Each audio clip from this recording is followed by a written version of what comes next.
एक बुढ़िया थी। उसने अपनी बहू से कहा, तू दूध दही बेच के आ। वह बेचने गई तो रास्ते में औरतें पीपल पथवारी सींच रही थीं। उनको सींचता देखकर बहू ने पूछा कि तुम यह क्या कर रही हो?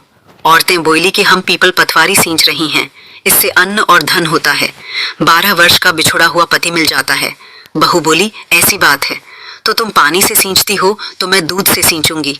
गुजरी बहू रोजाना दूध दही बेचने नहीं जाती, वह रोजाना दूध को पीपल में और दही पथवारी में सींचती। सास दूध दही का दाम मांगती तो कह देती, महीना पूरा हो जाने पर लाकर दूंगी। कार्तिक का महीना पूरा हो गया। पूर्णिमा के दिन बहू पीपल पथवारी के पास जाकर बैठ गई। पथवारी ने पूछा, तुम मेरे पास क्यों बैठ गई? बहू बोली कि सासू दूध दही का दाम मांगेगी। पीपल पथवारी बोली कि मेरे पास क्या दाम रखा है, ये भरा डींडा पान पथूरा, इसको ले जा। बहू ने वही ले जाकर कोठरी में रख दिया और डर के मारे कपड़ा ओढ़कर सो गई।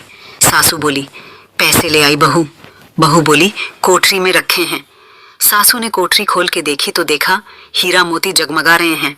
सासू बोली, बहू इतना धन कहाँ से लाई? बहू ने आकर देखा तो सच्ची में ही धन भरा हुआ है। बहू ने सास को सारी बात बता दी। सास ने कहा, अब की कार्तिक में मैं भी पथवारी सींचूंगी। कार्तिक आया, सास दूध दही तो बेच आती, हांडी धोकर पीपल पथवारी में चढ़ा देती। आकर बहू से कहती, मेरे से दाम मांग। वह कहती, सासू जी कोई बहू भी दाम मांगती है?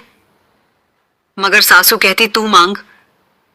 बहू बोली, सासू जी पैसे ले आओ तो सास पीपल पथवारी के पास जाकर बैठ गई। पीपल पथवारी ने सास को पान पतूरा भरा डींडा दे दिया। उसने ले जाकर कोठरी में रख दिया। बहू ने खोलकर देखा तो उसमें कीड़े मकोड़े बिलबिला रहे हैं। बहू ने कहा, सासू जी यह क्या? सास ने आकर देखा और बोलने लगी, पीपल पथवारी बड़ी दोगली पटपीटन है, इसको तो धन दिया, मुझको कीड़ा मकोड़ा दिया।